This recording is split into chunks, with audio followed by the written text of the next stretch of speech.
I'm always reticent to have people take on an identity of I have anxious attachment, I have avoidant attachment. Those words are powerful. You keep saying that over and over, this is what I have, this is who I am. Well, of course you're going to continue to remain in that state of feeling less healthy and less emotionally stable. If we speak into ourselves, I am God's child, I will never be left nor forsaken by him. And look at some of these behaviors. Maybe you can't change the feeling, but we can change the behavior. That we can do. And we talk about this in psych too. We think that I have to feel it and then I will do it. Basic example. I feel like working out, so I'll go work out. Well, sometimes you do the opposite. I don't feel like working out, but I will behave in the way that I want to feel. And after my workout, I feel pretty good. So sometimes we put the behavior first. So if you look at some of these and you're like, I'm a bit avoidant here, well, what's the behavior? Fear of rejection. Okay, I'm going to acknowledge, like I said earlier, there's a risk to every time we take a chance to fall in love. I'm going to sit with that fear of rejection and then move forward anyway. I will behave in the midst of the emotion in the opposite direction. And Stephen C. Hayes from ACT, Acceptance and Commitment Therapy, talks about moving towards your chosen values. Despite the emotion, we acknowledge the feeling. We're not going to deny it. We're not going to stuff it and repress it. But I can sit with that fear and I can still move toward the value. And in this case, toward the potential for love, toward the hope for love. Welcome to Love and Life. I'm Dr. Karin Anderson-Abril here with my co-host, Pastor Elliott Anderson. And Love and Life is your place to hear conversations grounded in psych research, psychotherapy, and biblical truth to help us thrive in love and life. Let's move to that one. You got your Chapman love language sheet ready for you in front of there. We're going to have an exercise in a minute. But let's just go through the standards, the basics, and then you see on your notes, then you have Elliott's 2 extra ones that you can find podcasts on if you'd like to. Karin, say hi to our I'm waving at people. watchers to us. I'm waving at people. All right, so the way Karin and I teach this is that words of affirmation, that's your first one there, words of affirmation, and the last one of Chapman's main 5, touch, words of affirmation and touch, and I'm going to use the analogy of the sandwich again. I know it's a little weird, but I love food. But words of affirmation and touch are the sandwich breads of love. That's your 2 pieces of bread. You got to have it. So when I'm teaching this or presenting this or talking to couples about that, if either one of those as primary is not meeting whatever the standard or need is you have, because some people are way more touchy than others, and some people are way more verbal than others. So it's a matter of making it work for your particular sandwich. Some people like sourdough, some people like rye, right? So it's figuring out what that looks like for you. But in my opinion, as a marriage therapist and well over 2,000 couples I've worked with, those are the essential, fundamental, foundational elements. Men, of course, tend to be a little more touch-oriented in general, but it doesn't mean that they want touch or give touch exponentially more than women. But men tend to be more visual-oriented and more touch-oriented. That's just a general. The words of affirmation tends to be easier for women to give, but that doesn't mean it's given in the way the man necessarily needs it, right? And sometimes for men, when they're giving words of affirmation to their women, they're so over the top, it doesn't feel very specific. I have a lot of wives who tell me, I don't want to hear that I'm the greatest wife in the world. I know I'm not. Right? I don't want to hear that, the grandiose statements. I want to hear more, thank you for this specific thing you do for me. I'm actually cool with being the greatest wife in the world. I mean, what's it's the your last problem? born, yes. What's the it's problem your theater there? performance style. So I'm just saying there's variables here with these affirmations. And you guys remember what I've taught you about the 3 A's? Remember those? Appreciation. Remember them? Acceptance. Now I can't remember. Affirmation. Okay. Appreciation, affirmation, acceptance. Those go right into the words of affirmation. So that's why I gave you the first one and then the last one.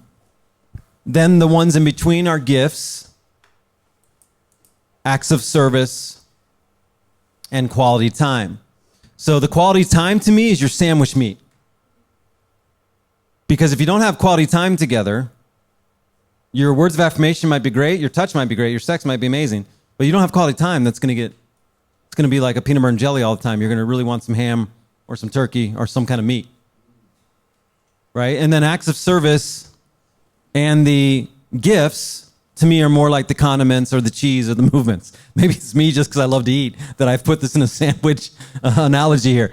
But it helps couples. It really helps couples think of this in a different way. So I want you to get those fill-ins first.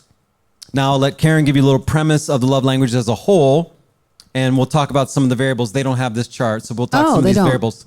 Okay. And then I'll give you my 2 additional ones through my work. So Dr. Chapman's theory I'm getting another water. Do you need one? Yes, thank you. Is that we all have ways that we like to receive love and ways that we like to give love. And so couples can have a mismatch sometimes. Say, I really love to give words of affirmation, although Elliott's saying those are the 2 main, which I agree with you, but I think, does Dr. Chapman put those as top tier, or is this just you? Okay. All right. He's just calling an audible there. That's fine. It's an audible with lots of experience. Yes. But no, and actually, Dan, I don't know if I've ever told you this, but when I met my husband, he, throughout the first couple of weeks of dating or months, he said, guys, this is his words, not mine. Guys are really simple. We just need affection and appreciation. That was the way he put it. And so knowing Chapman's model, I was like, all right, those are his love languages. And we took the quiz, and those were exactly what the words of affirmation and physical touch were his 2 top. They happen to be my 2 top, though, too. Yeah. So that makes our relationship very, again, Elliott doesn't like it easy because the fluid. way... Makes it fluid and... The way that I want to give love is the way that he wants to receive love. But I'll share a story of a couple that one of my best friends who, 10 years into their marriage, they had not taken the love languages quiz, and they realized as they were going through some problems and got into counseling, and the counselor brought up this model, and they realized that he was trying to give her gifts all the time. She didn't want gifts. She's like, he doesn't buy me the right stuff. He buys me these clothes, and it's not my style. And then that made her feel like he's not seeing me. Like, why are you buying me this prairie, Little House on the Prairie looking dress? I don't wear that kind of stuff. And so the way that he wanted to love her was not the way that she wanted to receive love. And even though this is I think it's a very simple, doesn't mean it's not powerful and profound. The model's very simple and easy to understand, but she credits it with saving their marriage because he's just stopped trying to buy her stuff when she was, and I don't remember what her love language is. She wanted to receive love in a different way and just have that clarity. And here they'd been married 10 years and they actually had been dating for 10 years before that. So there was a lot of knowing each other, but somehow missing these very key and core ways of being loved and demonstrating love and receiving love. Yeah, absolutely. And my wife is a acts of service woman, primary. We tease Angie's whole family, her whole background, Iowa farmers and engineers, that work ethic is their love language, right? So if we'd go visit Iowa, it is not, even now still, it's not unlikely that I won't spend 12 to 13 hours on a Saturday doing some type of massive project or work, tearing down concrete patios, putting in railroad ties. Getting up on scaffolding and falling off scaffolding, smashing myself up. That's just very common. And so for Angie, our first Christmas, I bought her 9 things. She took 8 of them back and never wore the other. And I was devastated as a gifts guy. I was giving her these gifts and it didn't mean anything. She wasn't mad at me. She wasn't disappointed. But for her, the acts of service. But you wanted to love her that way, but you don't love receiving gifts either. No, I'm not either. But I was thinking. Right. You were anticipating this is what women want. She'll want the gifts. Women want something shiny and sparkly. Yeah, I'm not a gifts guy either. No. So neither of us were, but we anticipated or thought that's what you do in marriage. Which is common. Right. And so I remember one Valentine's Day, we were very poor. I mean, really poor. Barely had enough to cover the main bills. And I got her a bunch of roses and a Chicago hotel, and she cried. Not because of the gift. Because she's like, we don't have that money, right? She can't handles our books. And so, again, early in our marriage, I would be mad at her about that, not recognizing to her in a pragma, love, and the reality of keeping our books. That was a gross negligent gift, even though I was trying to be romantic. And I was offended and mad, and we walked through it. And now, you get married, you understand these things, you keep working through it. So now you just recognize, words of affirmation are important for her. Touch is important. Quality time is important. Gifts means nothing. 0. And so you figure that piece out. And to then you know what to be fair, she had witnessed her mother throw a dozen roses away. From her dad comes home here, Susie, I love you. In the trash. That's right. There was some That's modeling. not practical. What are you doing wasting money on a dozen roses? There was some modeling there for sure. Build me a house, right? So that's what he did. And then everything was great. But yeah, so you have modeling from your own family, some backgrounds of how they handle love languages. You build your own, and they can adapt. You can change and build some of these habits through the understanding of what your partner needs, not what you want them to need. A few years ago, I started having trouble falling asleep, and I started taking melatonin because I thought it was a natural way to try to relax myself, calm myself down, and go to sleep. But it turns out that as a hormone supplement, melatonin can disrupt our other hormones, and we can build up an immunity to it. So when we started partnering with the wellness company, I was super excited to try their melatonin-free sleep aid called Restful Sleep. It includes passion flower, chamomile, valerian root, among other herbs, and natural ways to help calm us down and get us ready to go to bed. I've been using it for a couple months now, and Restful Sleep helps my mind and body quiet themselves and ease into sleep. If you've ever had insomnia, you know how brutal it is. The wellness company's Restful Sleep can help. Head over to twc.health/lovelife and enter promo code LOVELIFE at checkout for 15% off your entire order. That's twc.health/lovelife and promo code LOVELIFE for 15% off your entire order. All right, I'm going to give you my 2 extra ones, and we have a whole episode about each if you want to hear about these. And these come through my experience as a therapist, and Chapman doesn't need my help. I just liked adding them. So the first one is challenging each other. See, it's coming from the debate and sparring style. But one of the things I ask couples when they ask me to do their premarital work is, usually it's the woman who might come and say, do you think we should get married? Right? And I said, well, let's sit down and talk about it a little bit. Now I do a lot of pre-engagement marriage counseling, which is wonderful. But in that context, I tell them I want 2 things answered affirmatively for me to be able to move forward and feeling good. And again, we're talking mainly about believing faith-oriented couples. Number 1, does being with this person draw you closer to God? Do you feel like your faith improves, your spirit improves, you feel closer to the Lord, you want to read your Bible more, you want to pray more, you want to worship more? All those areas, you just feel this kinship and movement towards Christ. That's so important for us in the faith. So that's a big one. And sometimes our relationships actually start competing with Christ. And we skip church more because we want to hang out with him, or we want to make out and we don't want to read the word together, right? And so we got to be careful what those look like, especially if we're saying Jesus is number 1, right? And then the spouse eventually will be number 2. But if we're saying Christ is first and our partner is actually drawing us away from the Lord, that's a massive red flag. And the second was, do they simply make you a better person? Are you more disciplined? Are you more caring? Are you more sweet? Are you more kind? Are you more frugal? Whatever those scenarios are, does that person simply make you a better person?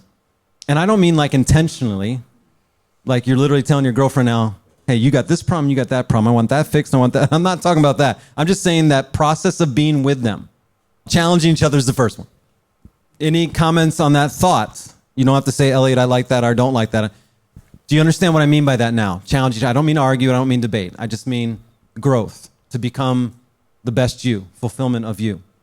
The second one is much more abstract and subtle, and that's presenting each other.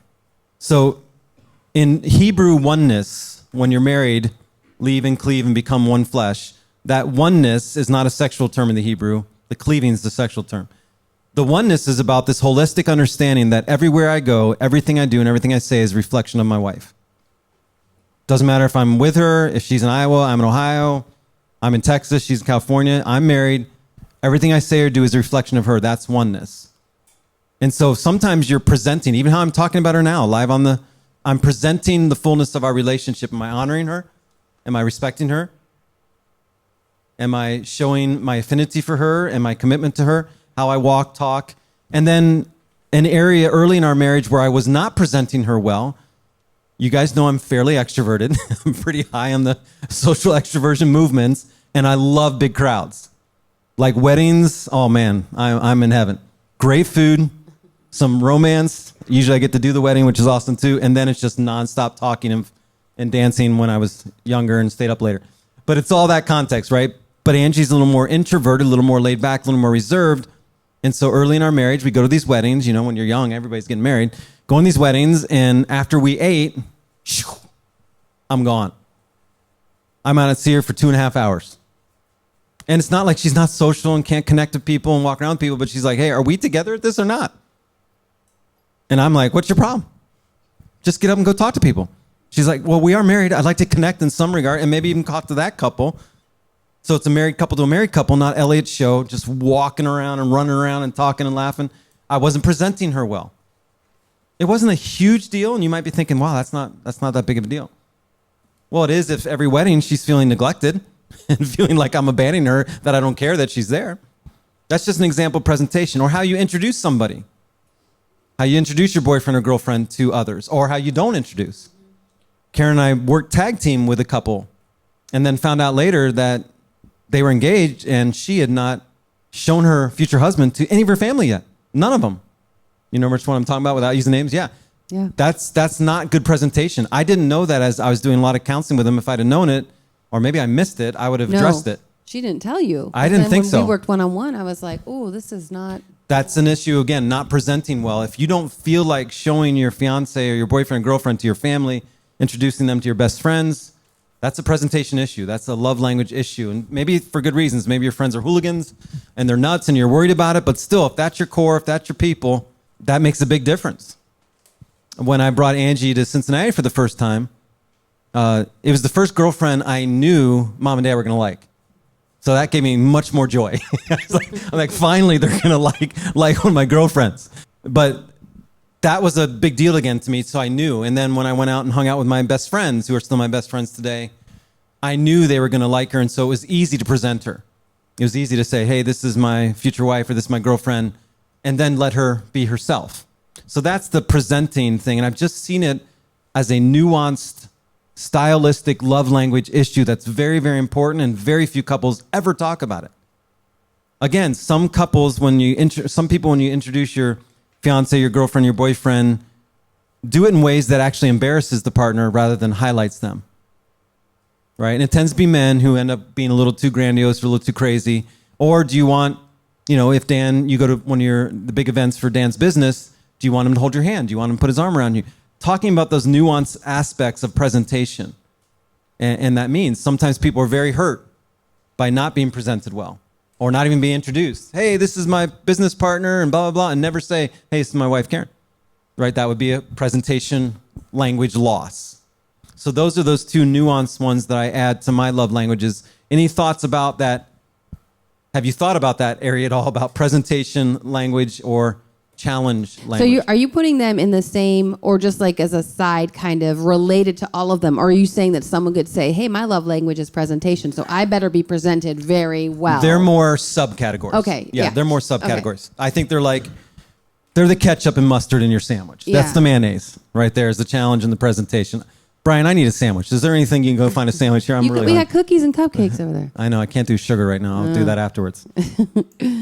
So then you saw on your paper, I asked you to rank them. And now you got to include presentation and challenge. Rank what you need. Put those in order of what your love language needs are. And then if you are in a relationship, right next to that, put the ranking of what you think your partner needs. Does anybody want to debate my sandwich bread theory about words of affirmation and touch need to be primary foundational? Well, I'm curious because, again, that's what you feel are the two most foundational. And then my husband said the same. Are there any ladies who are like, actually, don't touch me? Okay. Yeah, so I don't know. You've said that. And again, that's based on so many years of working with couples. But then according to Chapman's model, he's not going to say that those are the two foundational. He's going to say that you could have, listen, I want to receive gifts all day long.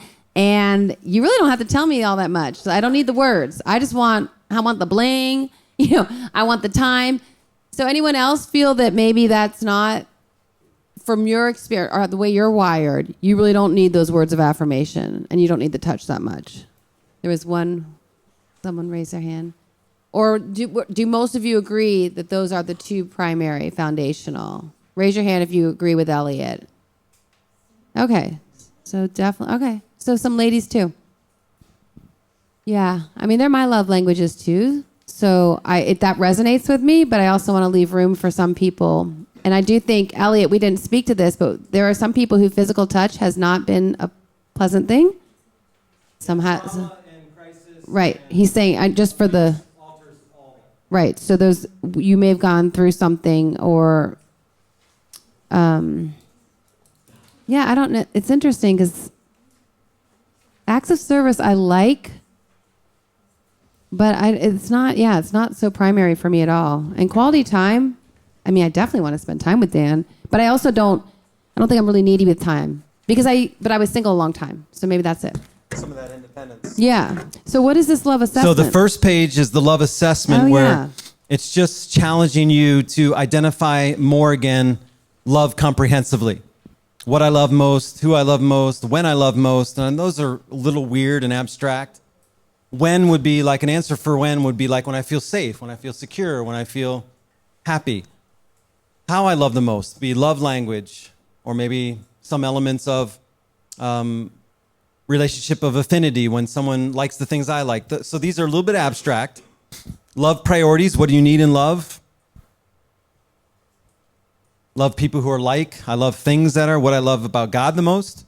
And then those yes or no questions about do you give or receive love better, trust the love of others, do you trust the love of self, trust the love of God? And then just like the extroversion, introversion side of love, how many people do you really love?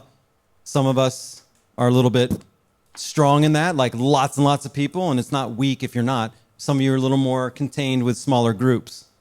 All right, we're going to move into our last major theorist and the idea of attachment, John Bowlby. I'm going to let Karin take the start on Bowlby because he comes out of the child development psychology movement, her expertise and PhD work. So Bowlby's theory, and then subsequent to Bowlby, was a woman named Mary Ainsworth. And their whole theory was that the attachment between mother and the infant is going to set the tone and set the foundation for your ability to attach with every other person, friends, co-workers, and certainly romantic partners. Now, this can be primary caregiver. They speak in terms of mother-infant attachment, and that's the typical primary bond. Thank you. Is the mother. But of course, if the mother's not around and there's a primary caregiver, the model still applies. And it's interesting because there's been a lot of research. We talked about in child development, so if anyone takes it with me next fall, the way that they assess whether an infant is attached to his or her mother is through an experience called the strange situation, where they literally have this 18-month little toddler in a room with mom, and they watch how comfortable the baby is. So say mom and baby are in this playroom, and baby's here. Is the baby able to go, it's a playroom with all these toys. Is the baby able to go like, oh, okay, mom's sitting there. I'll go over, there's a toy box. This looks like fun. To have the security to go away from mom for a bit and explore and check out what's going on. And then enjoy mom, kind of look back, have fun, just engaging with mom. And then when a stranger comes in the room, that's why they call it the strange situation, how does the baby react? What is the baby going to do? Is the baby going to be like, oh, hi, stranger, and just go walk up to the stranger as if it's no big deal? Or does the baby go, wait a minute, mom, check back with mom. Are we cool with this person? And if mom seems okay with the stranger, then that calms the baby down. Or does the baby immediately go running back to mom? Like, there's a stranger here, I'm terrified. So looking at these kinds of behavioral responses to strangeness. And then the whole thing it goes on for all these different segments of the experiment. And at one point, the baby's alone in the playroom, which is very hard to watch because the babies typically are not okay with that. They're okay if mom's sitting there, but when mom is not in the room, they have a very rough response, usually crying. And then the stranger will come in to try to console the baby. And you also want to look at that. Is the stranger able to console the baby as if that were the same as the mother?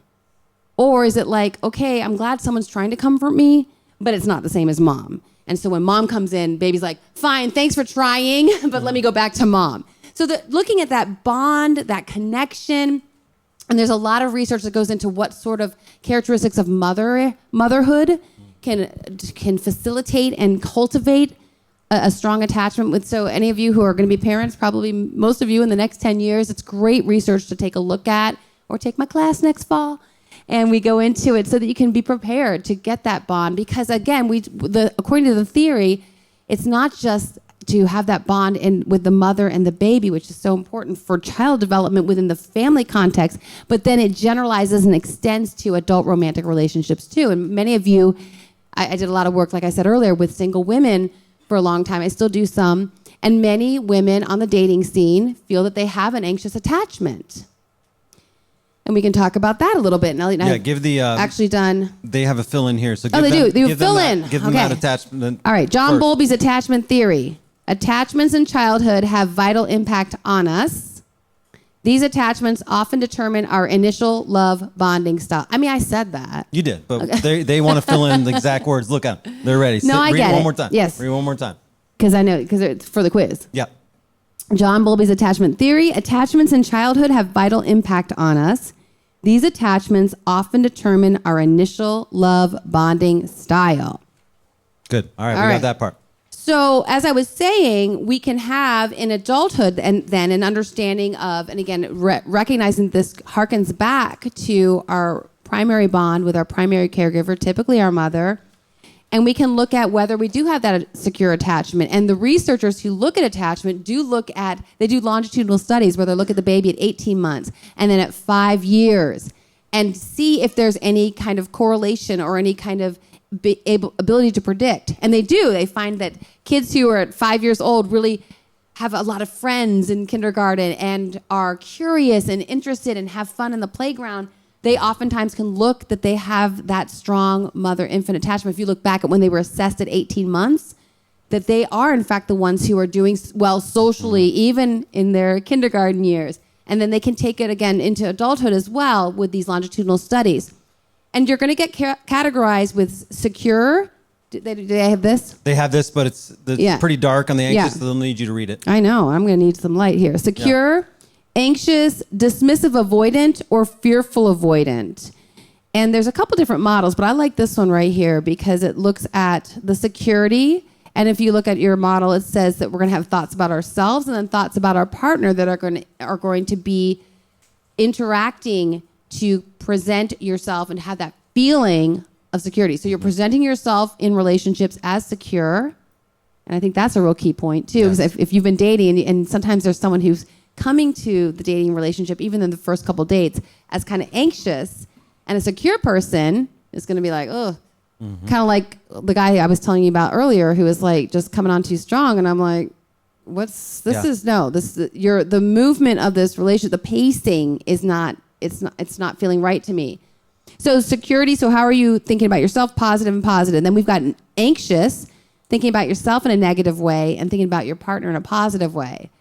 And that anxious attachment can sometimes be, again, if you didn't have that strong connection with your primary caregiver, or if you've been through, you talked about trauma, if you've been through so many heartbreaks that you've lost hope and faith. And so maybe you're 35 now and 40 years old and nothing's ever worked.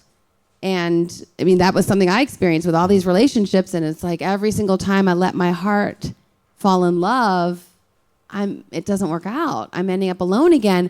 So even if you have a secure relationship, life takes its toll. So there was, I think, a point in my dating relationships before I met Dan where I started to get a little avoidant because I was like, this hurts. And we talk about that in romantic relationships. We talked about it just last week or yesterday on the podcast that inherent to being intimate with someone is a risk. Yeah. And you can't, you poked, I was trying to guard your heart. Yeah, and protect. Protect, yeah. So anxious, and should I read these? Because, absolutely. Okay, so let me go back to secure, because I know that it might be harder for you guys to read it. Secure, healthy boundaries, mutual trust and support, controlled conflict resolution, so some rules about how we disagree and move through that. Anxious, remember they feel pretty negative about themselves, so they have that anxiety of like, oh, I hope he likes me, I hope she likes me, I don't know if they will, and things never work out. So they're going to bring that kind of energy to the dating relationship. Fear of abandonment, and that's really hard because, again, if someone's had multiple relationships that haven't worked out, they're just afraid this one's not going to work out either. So it's understandable that they feel that way. Need for constant validation, dependent on the partner for their self-worth. So again, they don't feel so great about themselves, so they're looking for that validation outside of themselves. And then if we get to dismissive or fearful avoidant, dismissive, I guess they feel pretty good about themselves, but they feel negative about their partner. Then I'm like, well, why are you trying to even be in this relationship? That's what comes to mind for me with this particular breakdown. So dismissive avoidant avoids intimacy and vulnerability, commitment issues, guarded and closed heart. But ladies, I know you feel me on this. There are, and we can just talk about a Psych 101 example, oftentimes a woman who hasn't had that strong father figure now we're talking about. Maybe dad took off when she was young. Maybe they got divorced and he was, came around like once a month or something. Or he was in the house but emotionally cold and reserved. A woman can oftentimes go for a dismissive avoidant guy trying to do what we talk about in family systems. We call it the recapitulation of the family of origin issues, which means that I'm going to try to work out in my adult relationships what wasn't worked out and what wasn't working right in my childhood. So they're going to go for that avoidant guy, that emotionally unavailable guy. And whether you've done that yourself as a woman, I'm giving that example because it tends to be that pattern happens a lot with women, or else you probably have had friends. And it's totally subconscious. They don't even realize that, like, oh, I'm totally attracted to Joe because dad was never around, but if I can get Joe to love me and Joe to stay with me, it'll kind of make up for the fact that dad wasn't the dad he needed to be to give me that sense of security and confidence. No one's thinking that on a conscious level. Yeah. But that's hopefully the dynamic. Yeah, I mean, maybe they're like, I did my therapy, so how to fix my childhood wound. So I'm going to, And then the final, fearful avoidance. So they have a negative sense of self and a negative sense about the partner. And that seems like maybe the saddest of all. But fear of rejection, hard time trusting and relying on the partner, and the low self-esteem.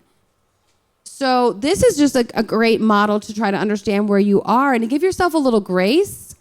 And also give yourself, if you look at this and you identify that, oh, wait, maybe I am kind of anxious, where I have that fear of abandonment, need for constant validation, dependent on my partner for self-worth. I saw that with a lot of the women I was working with who, and again, technology plays a role. Mm-hmm. So they're texting some guy and he doesn't text back within 3 minutes. And they're like, okay, he had a horrible time on the date. He doesn't like me. We talk about our roles. We've done a lot with God-ordained roles for men and women in relationships. And sometimes if a woman feels that anxiety, her impulse is to go approach. Mm-hmm. And sometimes a guy can be like, and back off. And so she's getting actually the opposite of what she wants. And so sometimes we would coach women to just lay back a little bit, let the man lead. Or at let least him come pursue. Forward. Yeah, at least come forward, yeah. Yeah, so that would be an example where I think sometimes a lot of the women I was working with, they claimed, I'm an anxious attacher, I have anxious attachment, or I'm an anxious dater. And I'm thinking, sometimes you're just taking the lead and that's causing anxiety. Or, of course, if they've given their bodies and had a physical bond way too soon, that is not how God ordained our intimacy to develop. We've talked about that. You're going to feel... People think that they can just have intimate relationships on the physical level and not have that bonding happen. It's physiological. The oxytocin is raging, and especially for women, they're going to feel attached. Women can't have those kinds of experiences on the sexual level and not have that bond begin to form. So a lot of the women I was working with was just trying to help them. And again, it's tough because we're raised as women to be like, Miss Independent, and you can do whatever guys can do. That's fine. In some ways, go get your career, go get that high-powered position. But when it comes to that relationship dynamic, especially if you want that strong man with that leadership and that fullness of his masculinity, then you have to enter the relationship with the fullness of your femininity. It doesn't mean you water yourself down. It doesn't mean you water down your opinions or your personality. It's just that if that's the kind of dynamic you want, you have to let those natural development of the relationship. Speak to that a little bit. Yeah, and I want to add one more thing here. Yeah. The anxious attached person often partners with the dismissive avoidant. And so we have a whole couple podcasts about that. And so you get the anxious one chasing the avoidant one, and then the avoidant one running away from the anxious one. But then they'll come together sometimes, have really good experience, really good bonding, really good connection, and then it can cause that cycle again. And so obviously the goal is to become secure, and it can. These are not, even if you grew up in an anxious system or an avoidant system or have family of origin issues, you can build security. In fact, a lot of my marital counseling work is doing that.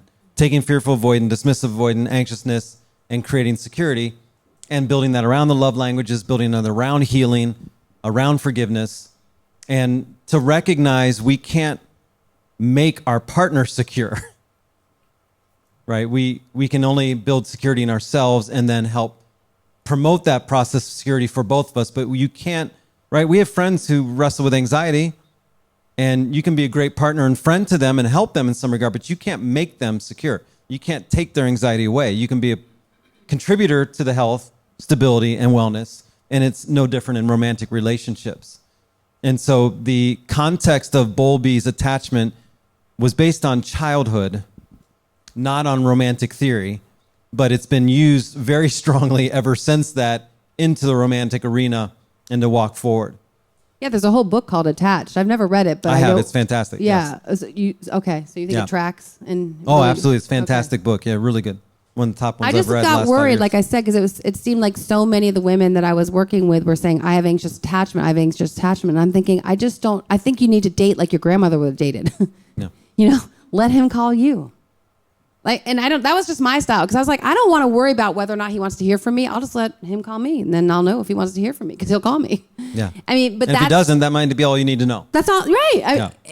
For me, my anxiety, because it's, first of all, dating is anxiety provoking. Hello. Mm-hmm.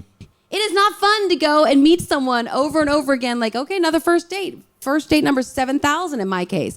It's not fun. It's anxiety provoking. You're like, is he going to like me? Am I going to like him? Am I going to have to sit through 3 hours of a boring dinner? Is he going to be a weirdo? Da, da, da, da. It's all, and then when you start feeling something catching feels, do you guys still say that, or is that out?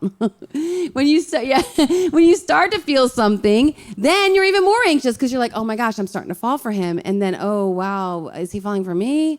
Or am I just a rebound? Or you get in your head a lot. So I think that we have to understand the reality of taking the risk to find love. Inherent to that risk is anxiety. So we encourage people not to pathologize every human emotion, because it's normal to feel that. In fact, you'd be a bit of a robot if you didn't feel any anxiety when dating. So, and also, I would argue that one of the ways that we can is to lessen the anxiety is to take the pacing, keep things in an appropriate sequence. And we've talked an entire episode about that as well. And recognize our faith with God impacts this attachment. So if we have secure relationship with God's love and feel the fullness of his love in us, that helps us in our security. And if we keep God's love as our primary love and allow his love to be our primary security, that will really help us with the other natural tendencies we all have to have a little bit of anxiousness or a little bit of avoidance. And so you can look at this and say, do I have some dismissive avoidant tendencies with God? Do I have some fearful avoidant things with God? And trying to understand as we build our own individual security to see ourselves as God sees us, to see that lens of God's love for us, can be a really healthy way to help your attachment processes.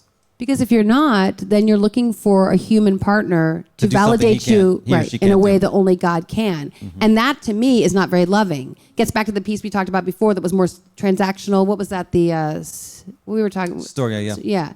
Where it's like, let's be together so that you can make me feel okay about myself. That's not loving. That's not... You don't enter a relationship, hey, you need to make me feel okay. I'll date the captain of the football team, and then I'll feel good about myself. Yeah.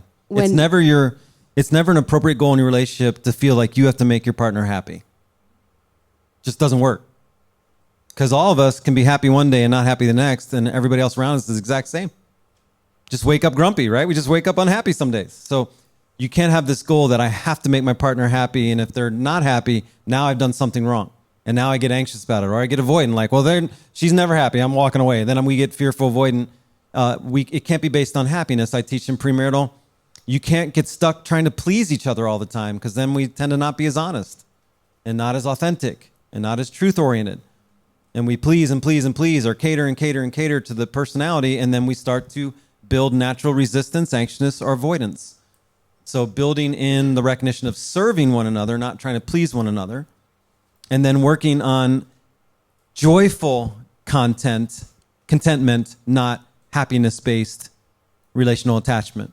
Comments from you guys. I know you've heard some attachment theory before from me and from Karin before if you've taken her classes. Any thoughts about attachment within romantic love relationships from you guys? Lexi. Would you say it's dangerous if one is secure and one is struggling? It's not necessarily dangerous. It's just something to work on and to build mutual security as time goes on. Sometimes it takes a while. Well, certainly two secure partners is the healthiest, most holistic way, but you can build security over time. And if someone has a pretty traumatic background of abandonment, neglect, abuse, it's going to take a while for them to get secure, even with a wonderful, secure partner. So we don't want to say, oh, those people don't deserve love, they have to wait, right? So the key, Lexi, there is just to make sure that security is the desired goal. Because some people can get very trapped in these anxious or dismissive avoidance styles and really not even see the need to be or the desire to be overly secure because they're kind of habitually used to the drama or the love and take or give and go, that kind of context. Now, some would argue, and I don't argue this, but I've heard people say that if you have an anxious or avoidant, when you meet the right fit for you, that security will grow.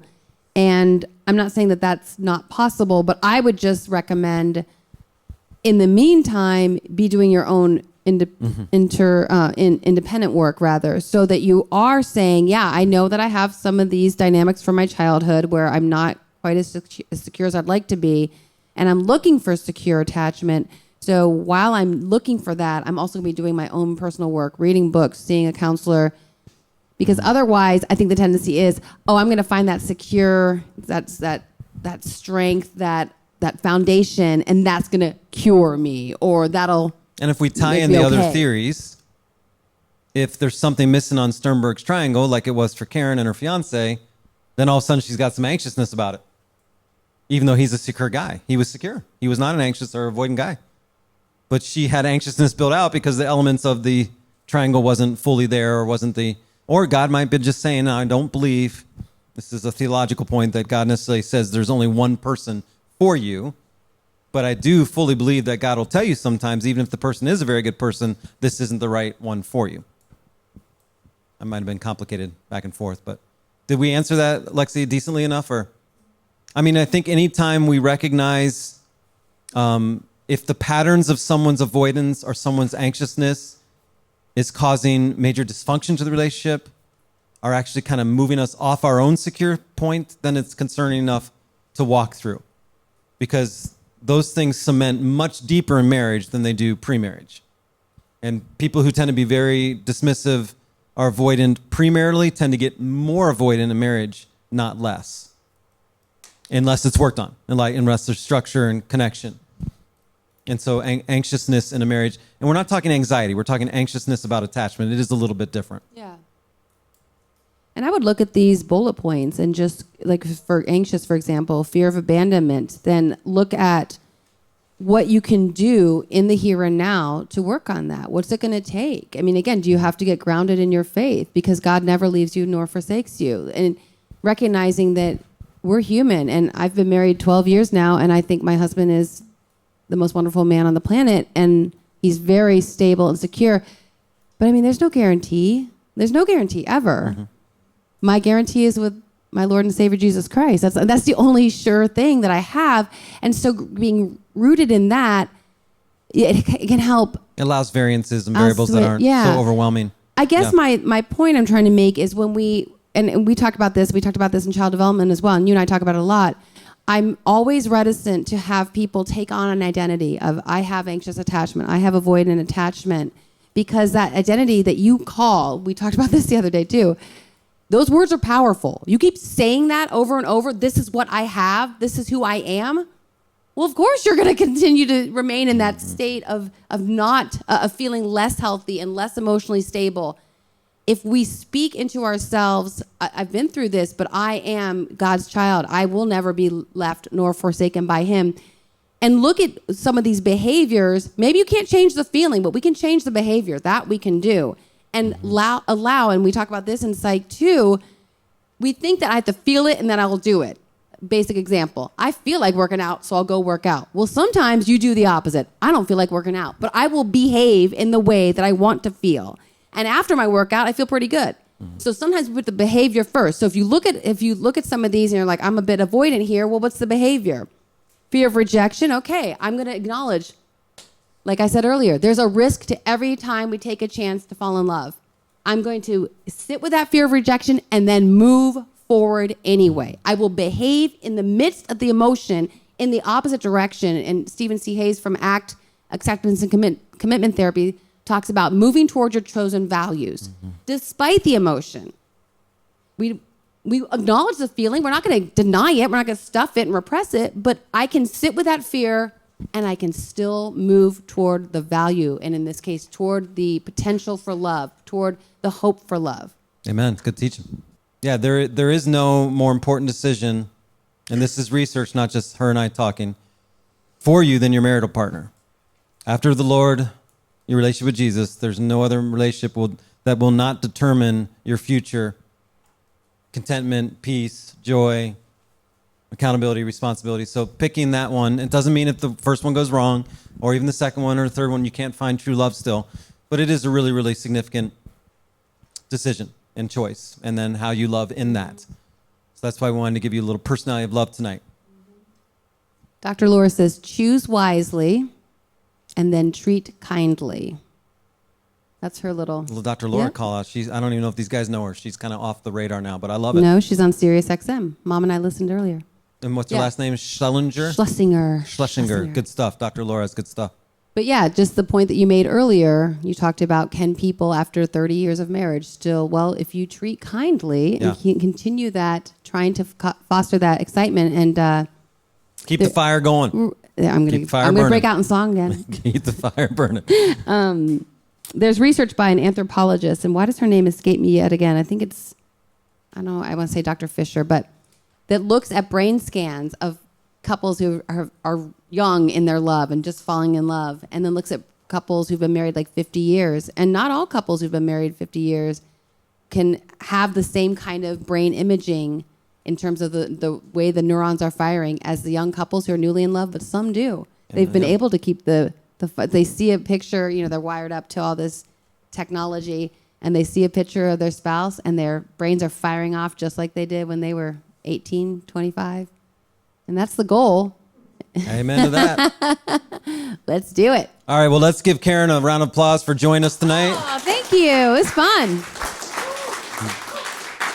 Coming all the way from Indiana. And of course, our mother back there, who also had a wonderful, secure marital relationship. And we wouldn't be here without her. So, well, literally. Like nothing would have happened tonight. Literally. We would not have been here. So let me close this in a word of prayer, and then we'll be around a little bit. We'll be off the air, but if you have some other questions or comments, we would certainly stay and take care of those. And please, Karin and Mom stopped and got us some cookies and stuff too, so please help yourself on your way out. Lord, we thank you, Lord, that you're love, that you are love. And it's through your love, Lord, that we have the opportunity to be your children in faith and to receive the gift of your Son, Jesus Christ, his life, his death as the atonement for our sin, and then his resurrection, Lord, as our abundant life, free from the bondage of sin here on earth, and then free from the damage and death of sin for eternity in heaven with you. Lord, your word says that if we love you, we love others, and people will know we are your disciples by our love for one another.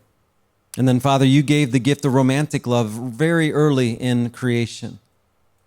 And Adam and Eve were the first marriage, the first example of romantic partnership, all based on your covenantal love. And Father, we know that romantic love can be challenging. It's exhilarating, it's beautiful, it's wonderful. It's also challenging and can be even maddening, Lord, to find those right connections and partnerships. So Karin and I are thankful for our love connections and the security in those loves, and for our mom and dad who provided that secure love attachment for us as well. And we pray, Lord, for all of our students here and all the listeners, that have had a wide variety of love attachment and love connections in their past, but want to build appropriate, consummate love with a romantic relationship. Lord, to understand themselves and their love languages and their colors of love, and just to build a base and a foundation to represent you and glorify you through our romantic marital relationships and our families. So we thank you for this time tonight, Lord, and we do love you and receive your love in your name and for your glory. Amen. Love and Life with Dr. Karin and Pastor Elliott is produced by Tim May and executive producer Dr. Karin Anderson-Abel. For more information about Love and Life, please go to loveandlifemedia.com.